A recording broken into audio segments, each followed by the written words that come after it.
Hey friends, Boundless Divine here, artist, organizer, and spiritually based mental health advocate, and this is Divine Time. Alrighty, please like this video and subscribe if you haven't already. And with that being said, we're gonna get into the topic for today, which is envy, the green-eyed monster, and why it's okay to experience envy. And in this episode, I'll be talking about a recent experience that I had when I was feeling jealous, the difference between experiencing jealousy and being a jealous person, and why one of those things is actually okay. I'll be talking about 3 steps to limit envy, and some affirmations, and of course, journaling prompts, right? So stay tuned. We're gonna start with this little activity. And I want y'all, I'm gonna use the experience of writing because I'm a writer. So I want y'all to imagine that you are the only writer on this planet. And that means that everybody relies on you for good books. Like whenever someone wants to read, they have to read something that you wrote, and that means you can never go on vacation, never travel, never settle down and just relax and retire, because without you, there will be no good books, right? Crazy. That's a lot of pressure. And if you want to ever read something, then it has to be something that you wrote. Okay, and some of y'all might not be like, whatever, okay, writing things. So imagine a teacher. You are the best teacher in this whole world. There's nobody who can teach like you. You're the best teacher ever. You're God's gift to the world in terms of how you educate, right? And then what happens? You retire and there's no one who is ever better than you. You still get to be the smartest, best, most beautiful person who ever lived. And for generations upon generations, people just gradually get more stupid over time, and nobody learns anything and nothing's revolutionized because you were the only smart person in the world and all the smart people are gone. Both those examples sound ridiculous, right? Yeah, exactly, because that's what envy is. Envy is ridiculous.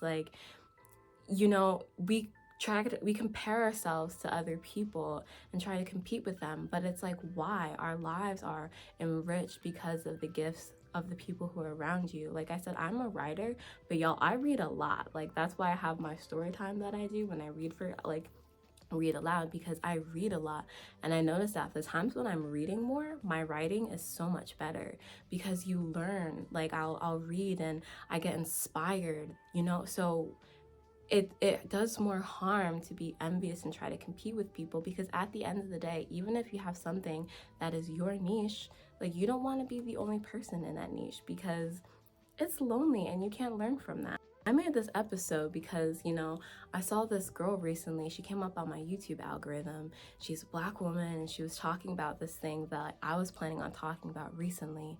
And I was like, oh no. And she has mad subscribers. She's been in the game for a minute, I guess. And I was like, well, if she's talking about this, that means that I can't talk about it. I'll come up as a coffee cat. And my mind was kind of just oh, I guess if she's doing that, means I can't do it anymore. And so my higher self was all right, girl, let's unpack this for a little bit.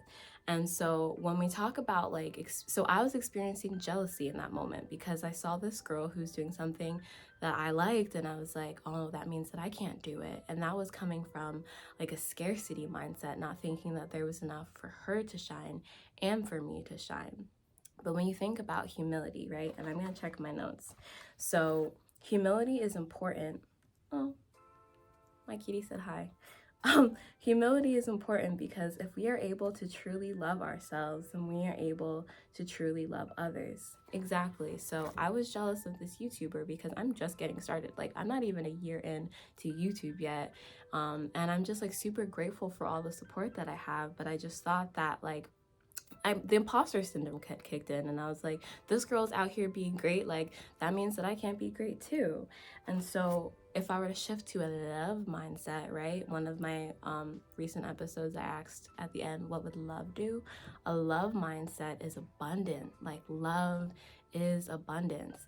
If I was operating from a love mindset, I would have been oh my gosh, I'm so happy to see that this woman who looks like me is excelling, and that there's a platform for people who look like her. And and I'm going to talk about this a little bit later on, it's like why we have to reframe the way that we talk about envy. Because I get it, like, and I had to have grace for myself when I was experiencing that envy, because like I grew up and I was constantly compared to other people. Like where I grew up, I talk about this a lot, but there were not many people who looked like me. And so like I had one friend in particular, and she was like my best friend, but it was like every time there was a role and there was like a black person, there was kind of only room for one of us, and it was usually not me. And so I learned over and over again that because this girl got to shine, that meant that I couldn't. You understand? And I learned that in my childhood and my adolescence. And so like I obviously, it brings up things in me, and that's why like inner child work and shadow work is important. And so like yeah, so of course I had that scarcity mindset, but a love mindset understands that like I'm not in high school anymore, in middle school, and there's so many opportunities for me. A love mindset is grateful for all the people who thank me every single week for what I'm putting out, and like realize that I am doing enough and that there is space for me. A love mindset is abundant. And a love mindset is also like, oh my goodness, I can learn from her. A love mindset sees people as like, yeah, like sees everybody's in their fullness as a blessing, because the more great people that are out doing great things, like the more greatness that there is for us to experience. You know, what if there was only one star in the sky? That would be a boring and dark night. Like that's, you know, constellations, right? Like constellations are made up of a whole bunch of stars that connect and come together and make something really beautiful. And they can't do that if there's only one really bright star. And so I could look at this girl and be like, wow, like, you know, you could be my teacher, I could learn from you. Or I could be like, yo, like, let's collaborate. Let's make our whole constellation and make the world brighter and more beautiful and creative, because we both exist at the same time. Or I could have thought, wow, it would be great if I was friends with more people who were like me, because, you know, those are more people to keep you accountable. Like, it's so easy to slip back into bad habits and behaviors, like when you're around people who affirm, you know, low vibrational habits. But if you're around people who have similar interests in you and giftings as you, then you're able to shine. And I'll get into this more a little bit later, but there's nobody who is just like you, who has everything that you have and is everything that you do. And so like, just love understands, it's like, wow, who you are is great, and that I don't have to be threatened by that. And so, and I was actually like kind of afraid to talk about this, because, you know, like I said, we have to change the way that we talk about envy, because envy is taboo. Like it comes off as so taboo. People are like, oh, I don't like jealous people, and, you know, whatever. And it's like, it's true. You know, I've been hurt by jealous people before. I'm sure everyone has been hurt because someone's jealous, but been jealous of them. But the more that I heal, the more that I'm able to like have grace for other people's envious and jealous moments when they're projected towards me. And I'm also been able to have more grace for myself when I experience those. And so I wrote down like, so I wanted to get into that, like, because it's just as normal to experience envy as it is to experience love, as it is to experience fear, as it is to experience joy. And so all emotions are just information. I like this is triggering something in me or whatever. And like nothing good has ever come from just pushing away the things that we don't want to acknowledge. Like, y'all know it'll come back, right? So like it's best to unpack it.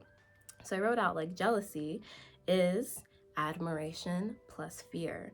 Jealousy is saying, I like what that person has, but the fear comes in because it's like, I fear that there's not enough for me, right?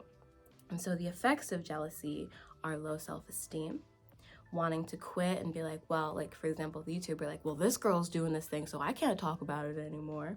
And it's hating, you know, comparing yourselves to other people. So that is normal. It is normal to experience jealousy. It's normal to feel low about yourself. Maybe your friend just got married and you're like, wow, this person's married, I want to be married. That's totally normal and healthy and fine, because it's just information. That is fine. The difference is being a jealous person, okay? And so a jealous person is someone who experiences jealousy but acts on it. And that's the key part. A jealous person is someone who experiences jealousy and acts on it. They talk crap, they troll, they sabotage people and bully. So that's the difference, right? Like, we all will experience envy from time to time, except for the the perfect people who do not exist and will lie and say that they don't. Everybody will experience it from time to time. But you don't have to experience jealousy and act like a jealous person. So a jealous person would see the friend who just got married and be like, oh, like I hear people tell me all the time, you know, like I'm 25 and I'm single at the moment. And they're like, oh, it's okay. You don't want to be married at 25 because all the people who get married at 25 are divorced by 30. It's like, I don't want people to be divorced. Like that's envious, you know, like the people that like, you can get married later in life and not hate on other people's marriages. You understand? Like, because I know people who like they met in high school or they were like 19 years old and they like got 30 years of love, and I look at that and I'm like, yo, that's possible. Like, I would love to be married for 30, 40, 50 years. And so like, we don't have to hate on people. Like, it's okay to say that this isn't for me right now and not like talk crap about people who it is for, you know, and like trolling, you know. I don't think that anybody, like, I go online when I'm on YouTube and stuff and I comment on people's things and I'm like, wow, this helped me or this was beautiful. It would be the same thing when I was on social media. Like, I don't know anybody who's emotionally intelligent and aware that like feels the need to like call someone ugly or talk bad about them. Like, that's just not what healthy people do. That's what jealous people do. You see, jealous people see someone who is just vibrating high and shining bright, and they hate it because it reflects their own fear that they're not able to shine themselves, and so they try to take them down. So I hope that was clear about the difference between experiencing jealousy and being a jealous person, because I really want us to be mindful of that, because like when we talk about shadow work, and if you didn't see my shadow work video yet, I really suggest that you check it out. Eventually, maybe a year into my YouTube journey, I'll learn how to link videos and do the next one. Shadow work is just so important, and like something that I talk about is like, you know, you can't do shadow work with a lens of shame. You have to do it with like love and grace. And so I want us to realize that it's normal to experience jealousy, so that way we can acknowledge it when it comes up and not just push it down. Because if you think like, oh, I'm not a jealous person, I never get jealous, then you'll see maybe someone who's doing something that you like to do and who's shining or whatever, and then suddenly you'll start finding faults with this person. Like, you have a friend, but suddenly like everything that they do, you could do it better, and you're just like causing fights with people, or like just all this like messy chaosness, when it's like chaosness, yeah, we'll call that a word for now. But like, you're seeing all this messiness, and it's like all you had to do is realize like, wow, I'm feeling like threatened or not good enough, and I have to do some inner work. And your relationships will be much more enriched if we're able to acknowledge the envy. I talked about how I was jealous of this YouTuber, but like, I'm proud of myself because I've been doing this envy work for a while and acknowledging my triggers and working on my self-esteem. Because the me like a year ago or 2 years ago, I would have seen her and I would have literally been like, that's it. I would have crossed that topic off and not talked about it, because I didn't think there was enough for both of us, because I didn't see that she is not me and I'm not her, and we have unique contributions to this world. Or I would have been like, well, I would have found a way in which like I was different than her or better than her, or like whatever, or she was like better than me, and then been like, oh, forget it, like I can't, you know. And it literally, like, everything that I talked about with her was a matter of like 30 seconds, whereas like it could have been a long time. And you know, there are things that sometimes we see for 30 seconds, we are exposed to a certain person or relationship or someone's success, and we could internalize that for a long time. Like, I have family member who told me about something that they were envious of me when I was a child. We were both children, and like they kept that jealousy for years, and for years it impacted our relationship. Like, what? That is like, but that's normal, and that's the thing. But it's like, you know, as we're older and we're able to talk and process our emotions, like, we learn to not judge ourselves or judge others for like having those scared and, you know, inner child ego moments, right? And so And so I'm proud of myself for how I handled that, and I'm like proud of myself for talking about something that might make me not look good or whatever, because I really want us to realize that like it's okay to not always be sunny and not always be perfect, and to have like negative character traits or whatever. The steps to limiting envy. Step one is, first you gotta know who you are. You gotta know who you are. Like I said with that YouTube girl, like she and I, we have our own unique contributions to make to the algorithm. Like I know who I am. I know that I am a Pisces. I know that I'm silly. I know that I'm someone who's really studious. I know that I like to take naps. I like to cartwheel. I know that I enjoy cartoons. Like I have so many different things about me, and even like down to studious, like, right? So two studious people, totally different. I like to study astrology and numerology. I prefer to learn history from documentaries more than books, but I prefer to learn about spirituality more from books than documentary. Like weird things. Like we all have so many different things that make us interesting and unique, and like also good and worthy enough. And like I have been speaking so much life into myself recently. Like I'm doing an intensive week right now, so I'm making an episode every day, and I sat down to make my episode yesterday, and before I even started recording I was like, oh girl, you look so cute, good for you. Like I'm speaking so much light and love into myself, and because I'm speaking love into myself, it didn't even occur to me when I saw that YouTube girl to be like, oh, you know, I'm prettier than her, she's prettier than me, because I don't need to compare myself to her or to anybody, because like I feel good on my own. You understand? So it's like when you know that who you are is beautiful, that who you are is good enough and worthy and lovable, then you don't feel threatened by the goodness and worthy and lovability. We're just making up words today, or maybe lovability is real. Someone bring a dictionary, but of other people, okay? Then step two is to know who you aren't. I am not you and you are not me. Don't compare yourself to other people. Like comparison is a horrible, horrible thing. And I think I kind of broke that down pretty well throughout this video of why we don't want to compare ourselves to other people. Comparison just easily leads to competition. We don't need to compare ourselves to other people. You know, like even if we're all going in the same direction, and you know we're in a track race, it's like we have number one on the side, 2, 3, 4, and doesn't matter what, like we'll all finish when we're supposed to finish. We'll all hit whatever markers or milestones where we're meant to, based on our own, you know, karma or like life paths and destinies and charts and hearts. Like it does, like you can't compare yourself to someone. Like you are one of a kind. Like we are each our own individual light and star, and so we just have to remember that. And so like don't compare yourself to someone, even if it's like things that you like. And that's something that I've learned more recently, because like when I was comparing myself to people that I liked, you know, similar to this YouTube girl, but like before that, then I found that you know, it's easier to compare things that like you also don't like, and it just leads to this whole like weird thing. And you know, when someone that a podcast I listen to sometimes, this Black Girl Experience, and she was talking about like, I don't think that I'm better than anyone, and I don't think anyone's better than me. And I love that, and I think that's so good. Like it's so true. I don't think that I'm better than anyone, and I don't think anyone is better than me.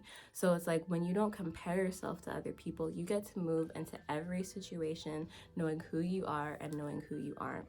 Third step that comes for limiting envy is know what is for you will find you. What's for you is fine. What is for you will find you. The third step to getting over envy is getting over the scarcity mindset. And it's realizing that like I said, you know, due to your own timing and karma and guides, like there's literally nothing that's for you that can miss you. Like no weapon formed against you shall prosper. No evil eye can get in the way of what is for you in this world. Like people have tried the craziest things to sabotage me in life, but I've always found that the things that I needed have always found me. And you know, in a future episode, I think I'll talk about, it might be way future, because I have so many topics, y'all. But I'd like to eventually talk about like how to, you know, protect yourself when, you know, people are being jealous and envious of you. But yeah, just the third step to limiting Envy is knowing what is for you will find you. And so I don't know if y'all notice when I recap all these three. So the first step to limiting envy is know who you are. The second step is know who you aren't. And the third step is to know what is for you will find you. It's knowing. All of these steps are of knowing and of awareness. And that's why it's so important that we do our inner work, okay? In terms of what is for you will find you, I have these affirmations. And that's actually from another episode that I created, but I think that this is super relevant in terms of like not comparing ourselves to other people and the scarcity mindset, but it is, I am enough. Where? I lost my place. I am enough, I have enough, and there is enough. I am enough, I have enough, and there is enough. I am enough, I have enough, and there is enough. And we can say this every time we're feeling whatever types of fear, imposter syndromes, or whatever, okay? For homework, we got the journaling prompts, of course. So, prompt number 1, I feel most empowered when. So write out, speak out, pray out, I feel most empowered when. Draw, I feel most empowered when. The second one is, I feel most jealous of others when. So again, the second prompt is, I feel most jealous of others when. And third time, I feel most jealous of others when. And prompt number 3, how can you bring what you know in prompt 1 to the situations in prompt 2? I'll say that again. How can you bring what you know in prompt 1 to the situations in prompt 2?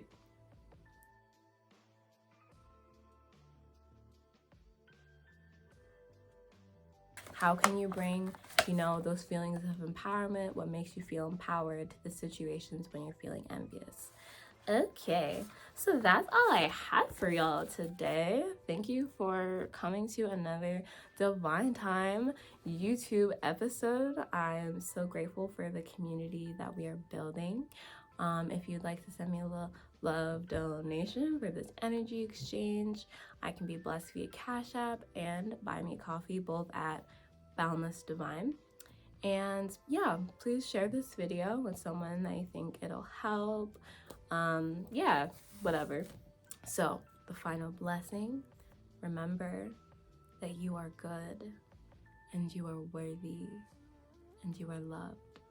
Never forget who you are, because this world needs your light. Be kind with yourself, because practice makes progress and all things come in divine time. And as you leave this space, may you go in peace and love and purpose, pleasure, and prosperity. In the name of love, you are loved just as you are. Ashe.